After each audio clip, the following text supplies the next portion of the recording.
So once again, it's good to be with all of you. And as I said at the beginning, for those of you that came in a little late, we're celebrating today with the yogic world the commemoration of the birth of Krishna. So I'm going to talk about Krishna tonight, his life, his message, and also parallel it to the message of Jesus in the Gospels. A little bit of biography about Krishna that's very relevant. He lived, scholars say, approximately 5,000 years ago. So that would be 3,000 years before Christ came. And he wasn't a Swami or renunciate. He was a king. He oversaw a kingdom. He had many responsibilities. And he also had a wife. So again, the good news for us is we do not have to run away to a monastery or an ashram. We do not have to run away to a forest to find God. We're called to find God in the circumstances of our lives. And that's part of the message of the Bhagavad Gita in Krishna, is that we can discover the presence of the divine within us and around us in the ordinary circumstances of our lives. And not in spite of our responsibilities, but through the fulfillment of our responsibilities. From that vantage point, everything becomes sacred. Everything becomes good. Everything is a portal into the divine. Now, let me connect this with Yogananda.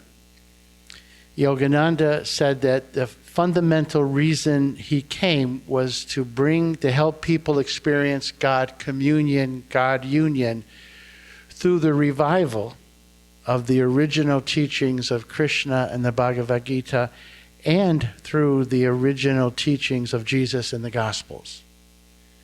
And what he said is that these two great avatars, and I'm going to talk about what it means to be an avatar and the significance of that in a moment. He said these two great avatars, even though they came from different cultures in different times, their message was essentially one and the same. That's why when Yogananda came to the West, principally his teachings came from the Bhagavad Gita and the Gospels. That's what we try to follow here at the Assisi Institute. Essentially, our most core teachings of Yogananda come through his interpretation and his commentary on the Gita and his commentary on the Gospels. So, let's talk a little bit about an avatar. I think most of you know the definition from yoga of what an avatar is. An avatar is a divine incarnation. An avatar is somebody who takes birth not by compulsion or karma, but simply because they've come to bring us home to the divine. They've come to illumine us. They've come to bring us into God communion and to liberate us. And it's important to keep this concept of an avatar in mind for a couple of reasons. One, we live in such a secular society that we've lost an appreciation of the transcendent. We've lost an appreciation of mystery, of awe and wonder. Everything is reduced to science, and science isn't bad, but when we see the world only through the scientific method, everything then becomes reduced. The world becomes flat. And we don't need a flat world now. We need a rich world. We need a transcendent world. We need a world that is alive with the presence of the divine. You know, some people struggle with the whole thought of, is God personal? That's a deep topic, and maybe some other time I will dive into it with some detail. But what Yogananda said makes perfect sense. That the infinite absolute divine becomes completely transparent through the consciousness of an avatar who is living in creation in time and space. So these great avatars of history, Krishna, Jesus, Ananda Ma, they are mirrors to us of the divine. You want to know what the divine looks like in time and space, how they operate, how they function, how we can relate to them and to God? Look at the avatar. Look at those sadgurus at the highest state of consciousness. They are the visible image of the invisible God. And because we're human beings and we're persons, most of us need something that we can see and feel and relate to in a personal way.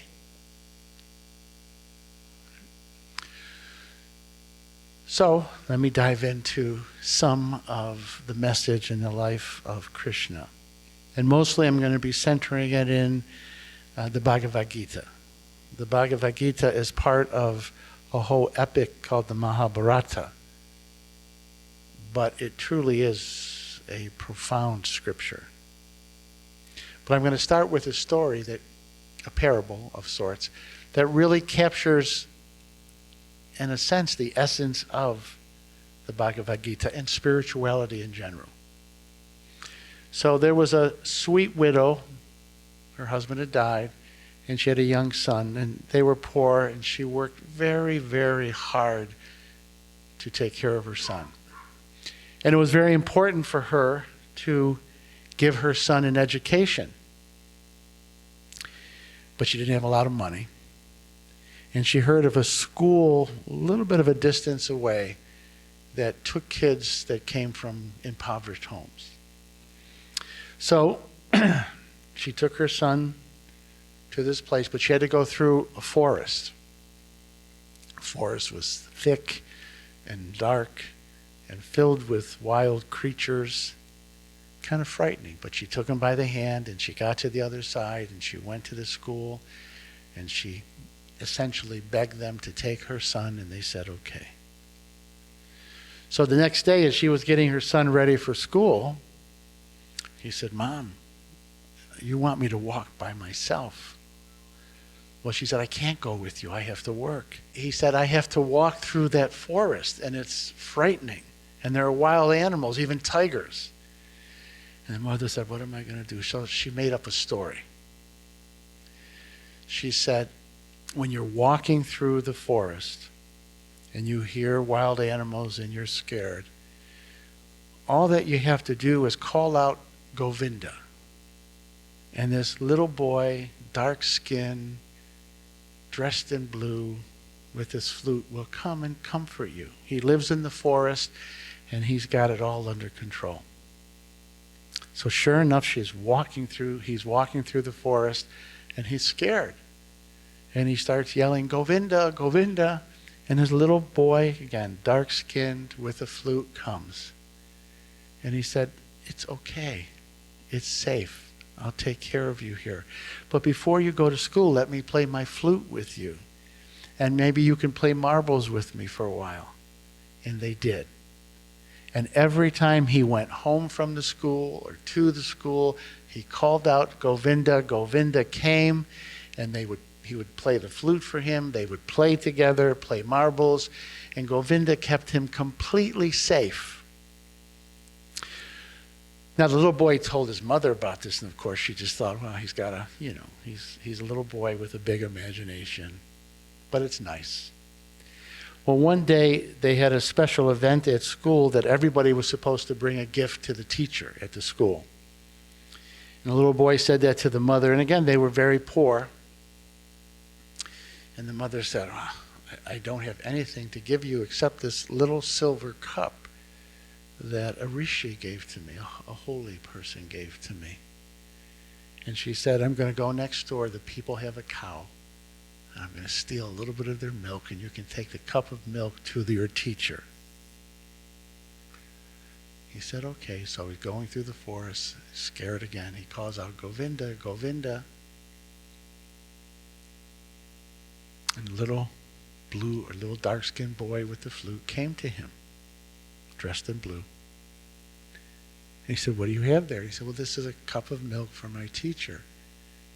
And Govinda said, well, I'd like some. He said, well, you can't. It's for my teacher. He said, just trust me. So he took a sip and he gave it back to the boy. And then the boy goes on to school. And first of all the other boys had much better gifts. They laughed at him. They teased him, made fun of him. And he gave the cup to the teacher. And the teacher, okay, this is not much of a gift. And he said, well, and the little boy said, but my mother asked me for the silver cup back because it's the only thing of any value she has. So he said, okay. And he poured the milk into a can. And then when he looked at the cup, there was more milk. And he kept on pouring it, and every time he would pour, he was filling pails with milk. The cup would be filled.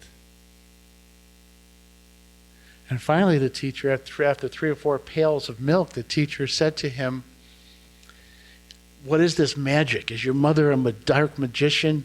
And he said, no, there's a little boy in the woods that I meet every day, and he drank a sip out of the cup, and this just happened. And the teacher said, that's not possible. There's no little boy that lives in those woods. They're frightening, they're scary. And he said, yes, there is. Please come with me, and I will show you. So the teacher, to indulge him and to catch him in the lie, goes into the woods with him. And the boy yells and yells, and Govinda doesn't come. And then he yells again and again. He said, Govinda, please, don't embarrass me in front of my teacher. They think I'm lying. Please come. And Govinda didn't come, but a voice from the heavens spoke. And it was the little boy's voice. And Govinda said, I cannot come in form to you today. I can only speak from the heavens. And the little boy said, why? He said, because your teacher, his devotion is not pure. He thinks he knows more than he thinks. He doubts. His heart is halfway closed.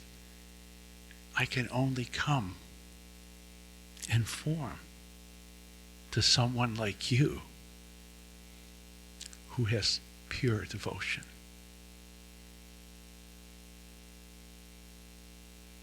When you called to me the first time, you knew I would come. That's pure devotion. You never asked me for anything. You just wanted to be with me. That's pure devotion. You weren't filled with all of your own thoughts and prejudices and agendas. You came with an open mind. That's pure devotion. And forever that cup will be filled with milk for you and your mother. Because I always take care of those who bring their pure devotion to me.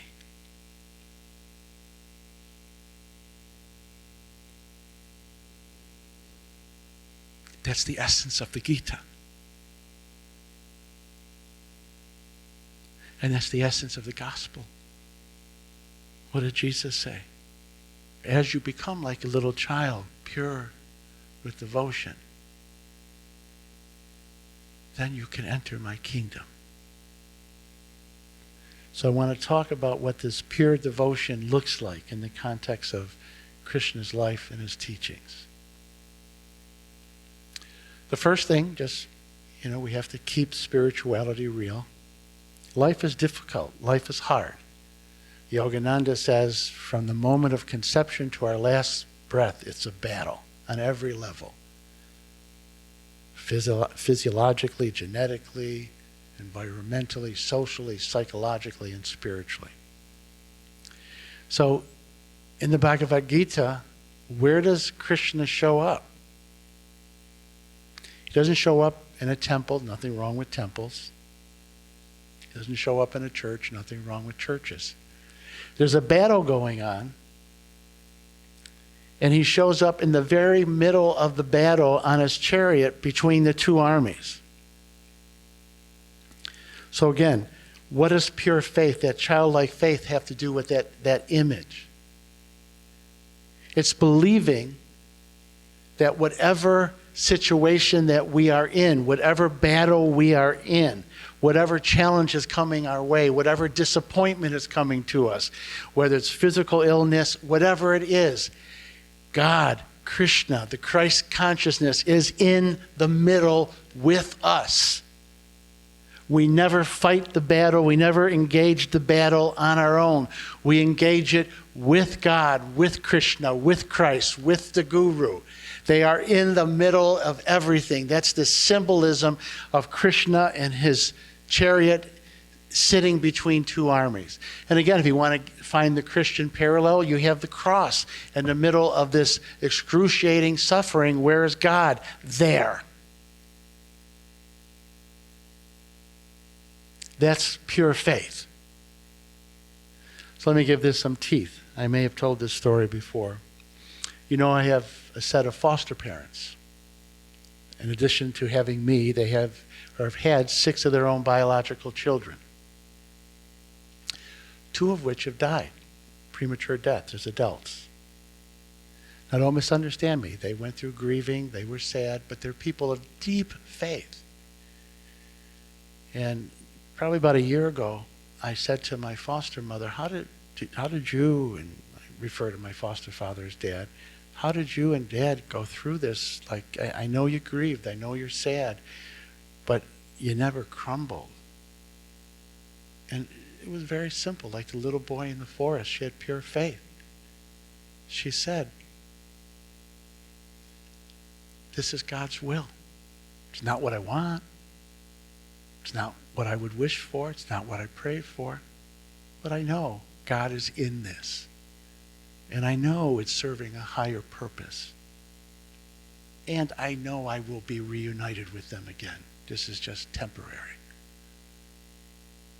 That's faith. That's having faith in the battle. Now it's interesting. The very first chapter of the Gita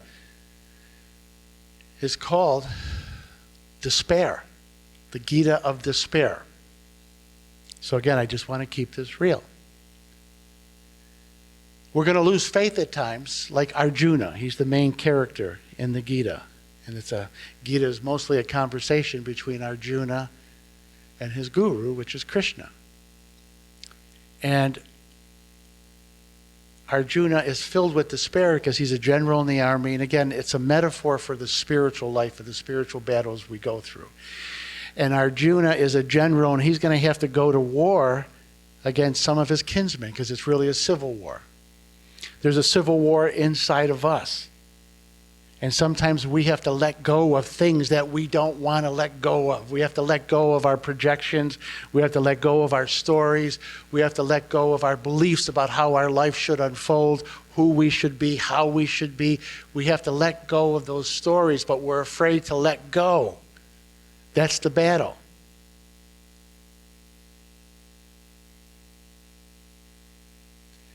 And so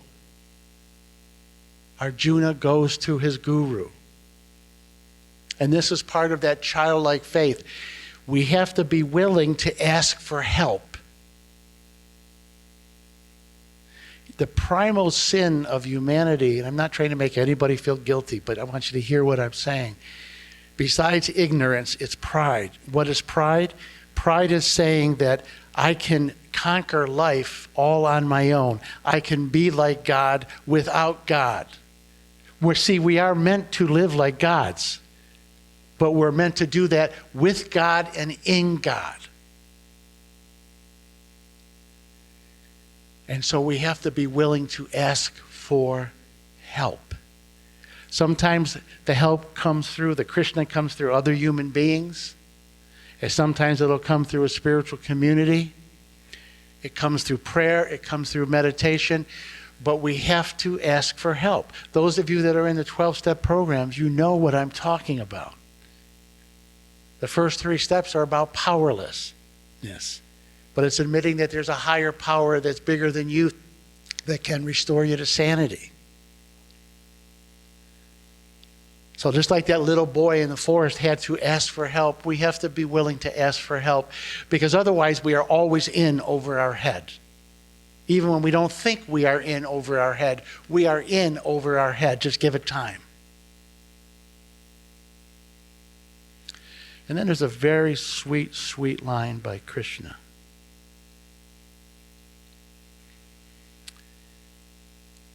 And this is so important in this day and age. He said, by whatever name you call to me, Krishna, Christ, Yogananda, Divine Mother, whatever name you call me, if you call me in sincerity and faith, I will come to you, for you are dear to me. Again, going back to that little boy in the forest, do we have enough courage to begin to believe that we are dear to God?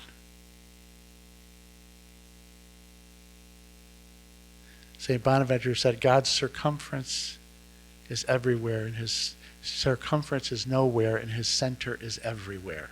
Translation, we are always absolutely in the mind, the very center of God's heart and mind. We are dear to God. Jesus said, not even a lowly sparrow falls to the ground without the Father's consent. The number of hairs on your head are numbered. We don't live in an impersonal universe. God is not just some impersonal Star Wars-like force. We are all, Krishna says, dear to God. Precious. But we have to call. We have to ask. The other thing it says in the very beginning of the Gita, in this interaction between Arjuna and Krishna, is Krishna now, who represents God, the ultimate guru, refers to Arjuna not as his servant, not as his underling, as his friend. Yogananda talks about this a number of times. Our relationship with God and our guru has to be ultimately a friendship. Go back to the parable I told you. Little boy playing with Krishna. Think of God, think of the guru, I'm paraphrasing Yogananda, as your nearest and dearest friend. Now, I have two very, very, very, very good friends in my life. One is my wife, and the other one is Swami Nirvanananda. I go to other people with some struggles sometimes. Purnima will give me advice whether I ask for it or not, but that's okay. But it's my wife and it's Swami Nirvanananda I go to.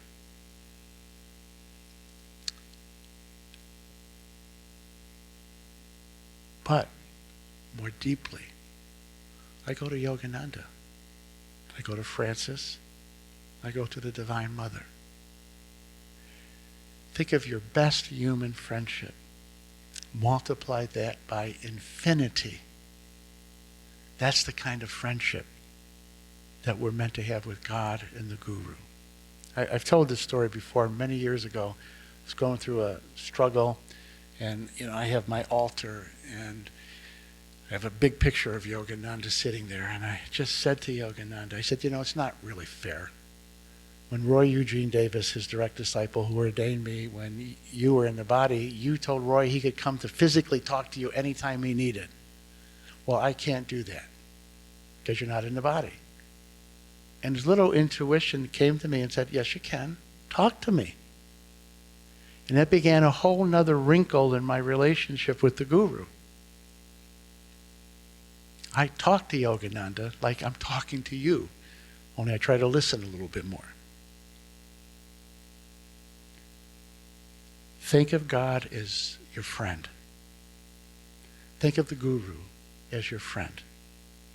Even Jesus, at the end of his life, his last discourse, says to his disciples, I no longer call you friends.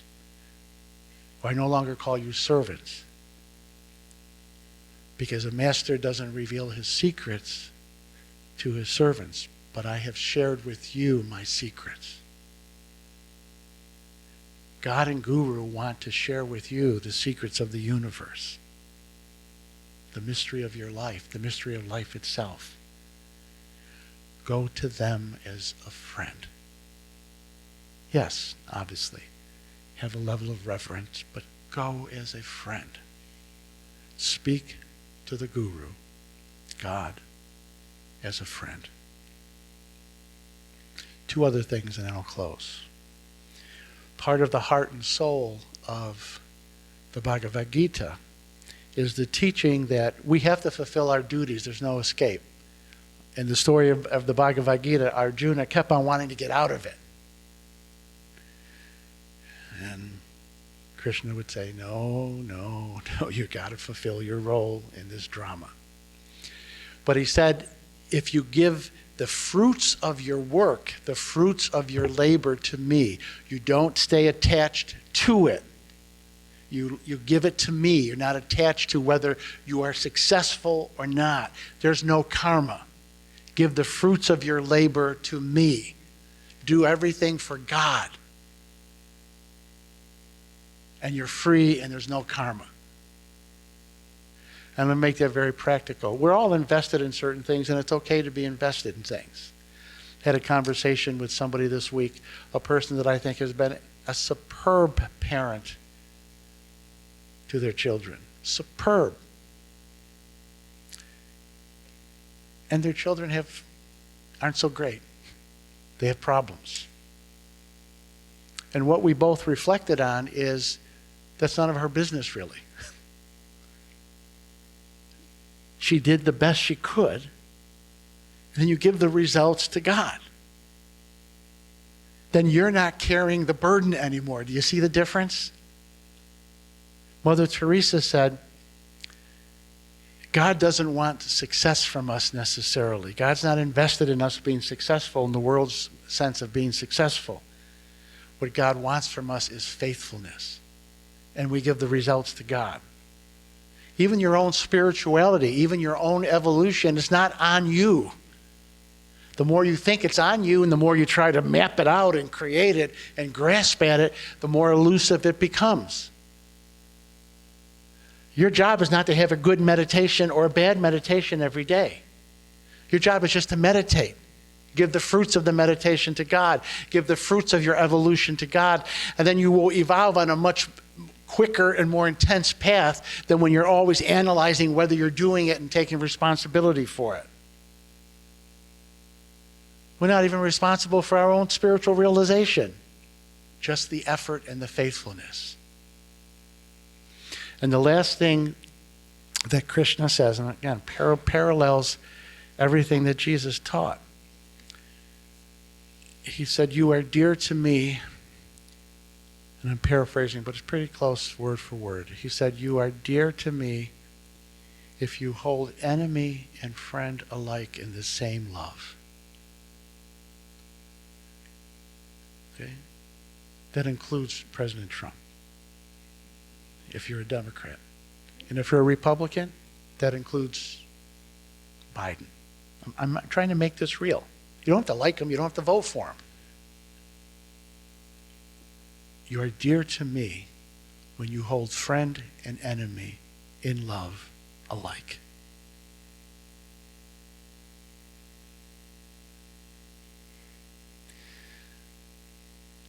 We only do that by surrender. Giving ourselves over to the care of the Guru. Doing our part, yes, but giving everything over to the care of the Guru. To Krishna, the Christ, the Yogananda, the God, to the Divine Mother. So I'm going to just close with a reading from Yogananda, a short quote. Well, nothing's ever quite short with Yogananda, but he talks about a vision he had of Christ and Krishna. I beheld a great blue valley encircled by mountains that shimmered jewel-like. Around opalescent peaks, vagrant mist sprinkled, A river of silence flowed by, diamond bright. And there I saw, coming out of the depths of the mountains, Jesus and Krishna. So beautiful, walking hand in hand, east and west. The Christ who prayed by the river Jordan, and the Krishna who played a flute by the river Yamuna. They baptized me in the radiant waters. My soul melted in fathomless depths. Everything began to emit astral flames. My body and the forces of Christ and the forms of Christ and Krishna, the incandescent hills, the glowing stream, and the far Imperium became dancing lights while atoms of fire flew. Finally, nothing remained but mellow luminosity in which all creation trembled.